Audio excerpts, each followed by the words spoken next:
Um Drink no Inferno é um filme de 1996, escrito por Quentin Tarantino e Robert Rodrigues, que teve direção do próprio Robert Rodrigues. E de tanto ouvir que esse filme é muito foda e que ele é um clássico não compreendido, eu decidi assistir para ver se era verdade. Então por isso hoje nesse canal, Um Drink no Inferno. Essa é a história de Seth Gecko, que se pra você tem cara conhecida é porque ele é interpretado pelo ator George Clooney, que participou de filmes como 11 Homens e um Segredo, Batman e Robin, O Fantástico Senhor Raposo, e ele até mesmo fez uma participação especial no desenho South Park. E também Richard Gecko, que se pra você tem cara conhecida é porque ele é interpretado pelo diretor de cinema Quentin Tarantino, que fez vários filmes muito famosos como Bastardos Inglórios, Pulp Fiction, Era Uma Vez em Hollywood, Kill Bill volumes 1 e 2 e Django Livre. Curiosidade, sabia que o Quentin Tarantino faz aniversário um dia depois de mim? Fim da curiosidade. Seth e Rich são dois irmãos que são bandidos e eles estão tentando ir do Texas pro México porque eles estão muito encrencados com a polícia. Isso porque os dois fazem diversos assaltos, sequestros, assassinatos. Isso sem dizer que o Rich está sendo muito mais procurado por ele ser um estuprador. Estuprador. Eu acho que você entendeu, né? Basicamente, por causa de alguma doença mental, o Rich diz que as pessoas fizeram coisas que não são verdades. E a gente vê isso logo na primeira cena do filme, onde eles fazem duas garotas de refém e pedem pro atendente agir naturalmente com o xerife. E adivinha o que acontece? Exatamente. O Rich dá uma de louco, mata o xerife e de quebra ainda faz o Seth e ele matarem o atendente queimado. E depois eles explodem o lugar pra, sei lá, foda-se. Para conseguir passar pela fronteira, os dois sequestram essa mulher chamada Glória, para que ela pudesse ajudar eles a passar pela fronteira. Só que antes disso, o Seth decide ir até a fronteira para ver como que está a situação. E também para ligar pro cara que eles vão fazer negócios. Que cara é esse? Que negócios são esses? Calma que já eu te conto. O Seth então diz algumas regras para a mulher que eles sequestraram. Regra número 1. Ela vai ficar sentada no sofá igual uma planta e só vai sair caso algum deles mande. Regra número 2. Se ela gritar, perguntar ou emitir qualquer barulho que faça a polícia ser acionada, o revólver dele vai dar um motivo para a polícia realmente ser acionada. Regra número 3. Se ela tentar fugir, é bom que ela se lembre das consequências da regra número 2. Dito isso, Seth sai do quarto e o Rich, que não perde tempo, deita na cama e pede para ela deitar ali com ele.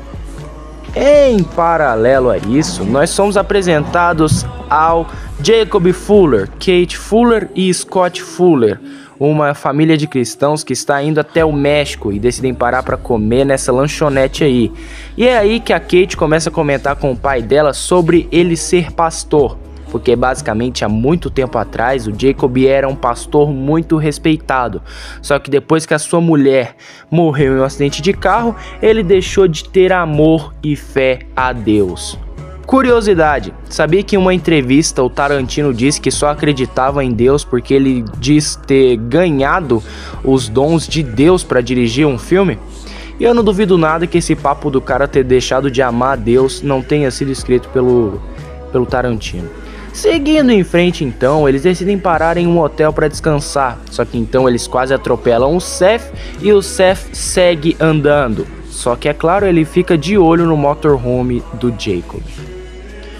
Ao entrar no quarto com alguns sanduíches, o Seth questiona o Rich sobre a mulher que antes estava sentada no sofá e não está mais, e quando ele abre a porta do quarto ele descobre que a mulher está morta. Então depois de bater no Rich e perguntar qual que era o problema dele, o Rich diz que aquela mulher que esboçava medo e vontade de viver tentou reagir e matar ele depois que o Seth saiu. Só que o Seth não acredita e manda o Rich ir até o quarto da família do Jacob. Hi, I'm from room 11 and me and my lady friend need some ice and we don't seem to have an ice bucket. If it's not too much trouble, could I possibly borrow yours? I'll bring it right back. Thank you.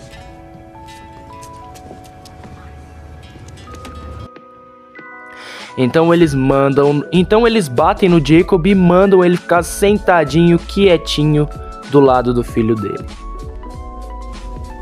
So what's the story with you two? You a couple of fags? He's my son. How's that happen? You don't look Japanese. Neither does he. He looks Chinese. Oh. Todos eles então entram no motorhome e vão em direção à fronteira, onde eles conseguem passar e vão até um bar chamado Tetinhas Mentirosas. E quando chega lá, tocam uma música foda pra caramba. Mas na minha opinião, essa cena combinaria muito mais com a música No More Tears do Ozzy Osbourne. Mas a música que toca aqui é boa pra caramba também. Dentro do trailer, o Seth revela que eles vão fazer negócios com um tal de Carlos dentro desse bar pela manhã. Então eles vão passar a noite no bar e quando eles vão entrando, o Seth, que é muito briguento, joga o cara que tava com o microfone no chão. E o Rich vai lá e começa a chutar o cara a troco de nada. Ao entrar no bar, esse barman, que se pra você tem cara conhecido é porque ele é interpretado pelo ator Danny Trejo, um ator muito bom que é conhecido por interpretar o Tortuga de Breaking Bad e também é conhecido por pedir para ser morto em qualquer filme que envolva tráfico ou crime. Basicamente, depois de milhares de cenas mostrando mulheres seminuas, eles conseguem finalmente ficar no bar. E, bom... Nós chegamos até a cena em que o Seth começa a dar whisky para os filhos do Jacob, até o momento em que ele fica muito agitado por causa da sua raiva contra o cara que colocou as mãos na roupa dele, e então ele acaba sendo refutado pelo Jacob. Estou muito furioso com aquele macaco que ficou colocando a mão em mim. O que vai fazer? Primeiro eu vou terminar esta garrafa. Depois, quando eu terminar, eu vou pegar esta garrafa e vou quebrar bem no meio da cabeça dele. Antes de entrarmos aqui, você nos disse para mantermos a calma. Isso inclui você também. Não Só que o Jacob brinca com a sorte quando faz a seguinte pergunta pro Seth. Será que é um perdedor tão desgraçado que não reconhece quando ganha? Você me chamou de quê? Nada. Eu não declarei nada. Fiz só uma pergunta. Quer que eu lhe pergunte novamente? É um perdedor tão desgraçado que não reconhece quando ganha? Mas isso não dá em nada e eles só tomam uma dose juntos. Somos amigos. As coisas pioram mesmo quando aquele cara que foi chutado pelo Rich entra no bar. Então ele chama o barman e conta que o Seth e o Rich bateram nele. Então eles se juntam para tirar satisfação. Se prepara para os acontecimentos de agora. O Rich leva a facada, o Seth se levanta e começa a atirar contra o cara que tocou nele mais cedo. O Rich pega a faca e começa a esfaquear o barman. Então os dois se unem e mandam todo mundo se acalmar. E para finalizar, aquele cara que apanha do Seth e do Rich começa a rir. Então os dois finalizam ele descendo chumbo nesse cara. Só que nesse momento, meus amigos, por conta do sangue que estava escorrendo pela mão do Rich, a mulher que estava dançando começa a agir de forma completamente estranha. E nesse momento, aquele filme que era uma história de sequestro se torna uma história de vampiros. Sim, vampiros. Então a mulher pula em cima do Rich e morde ele enquanto o Seth recarregava. E depois de recarregar, o Seth atira na mulher. Só que era tarde demais e então Rich morre. Adeus, Rich. Sempre vou te lembrar por você ser um personagem que estava no seu arco de redenção, mas que morreu antes de eu gostar de você 100%. Mentira, na realidade eu só vou lembrar de você porque você é interpretado pelo Quentin Tarantino.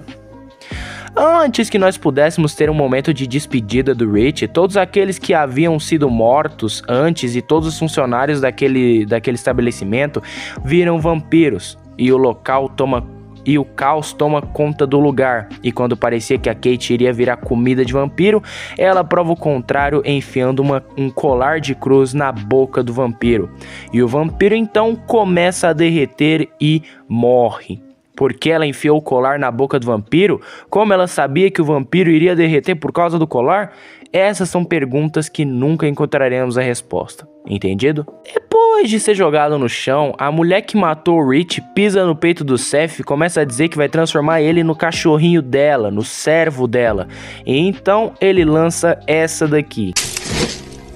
Seja bem-vindo à escravidão. Olha, obrigado, mas eu já fui casado.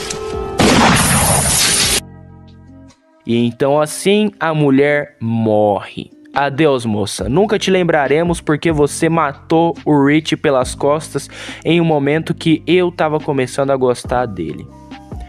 Aquele cara que o Seth queria matar volta como vampiro, então esse carinha aí arranca o coração dele e ele morre. Mentira, na realidade ele só morre depois que o Seth e o Jacob descem o cacete nele.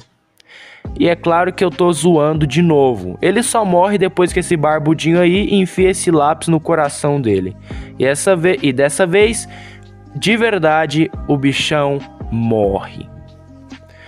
Como a paz é algo desconhecido nesse bar, 4 mulheres vampiras lutam contra os 4 homens, e é claro que elas perdem. Para se despedirem então do seu irmão, Seth diz que ama ele, e aqui Rich volta como vampiro, e assim como todo vampiro, ele é segurado muito fácil pelos 2 carinhas, e então prometendo na morte a paz que ele não conseguiu dar em vida, Seth mata seu irmão.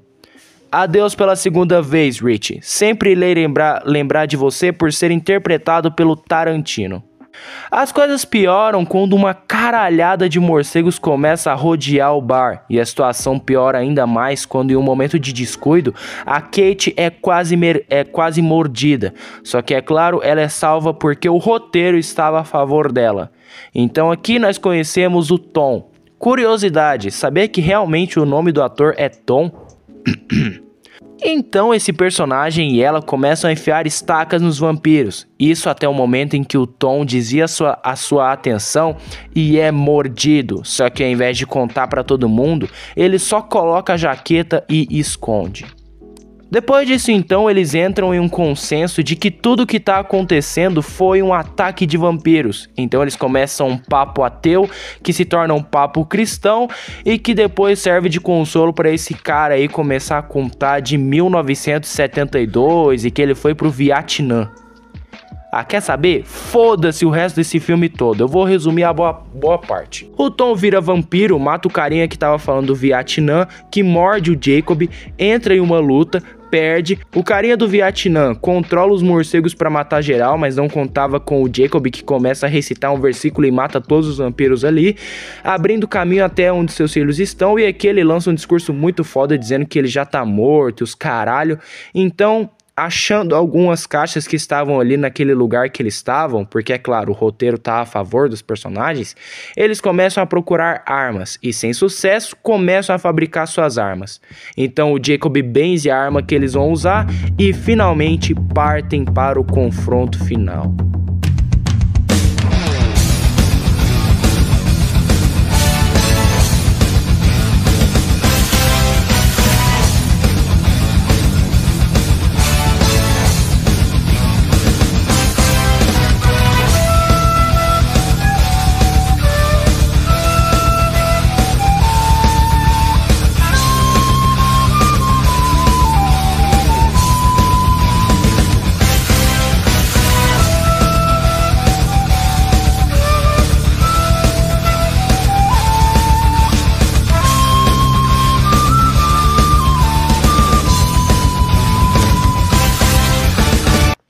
No final de tudo, os bonzinhos vencem, os malvados perdem e aceitando seu destino, Seth se despede de Kate e cada um vai pro seu canto, assim encerrando o filme com um gancho para uma continuação.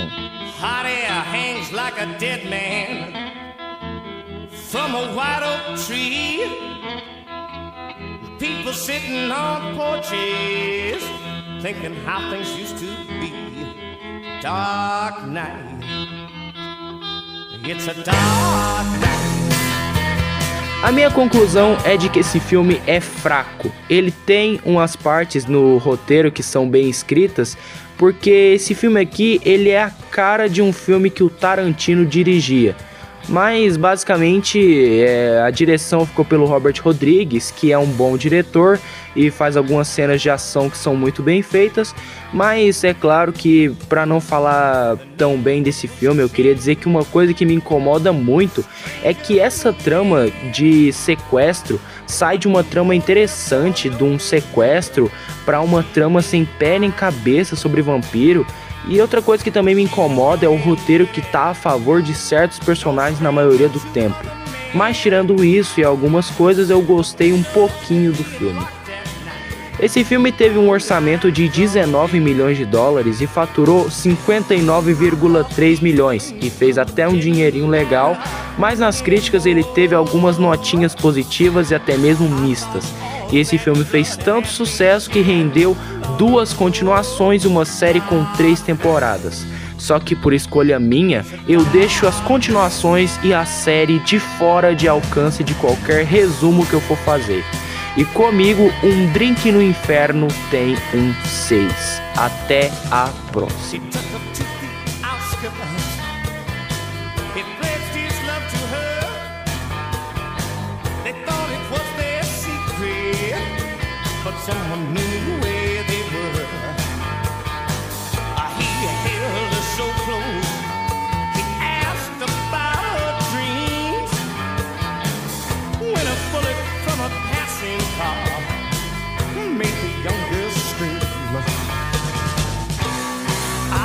These things didn't happen anymore. I thought all that blood had been shed long ago. Dark night, it's a dark night.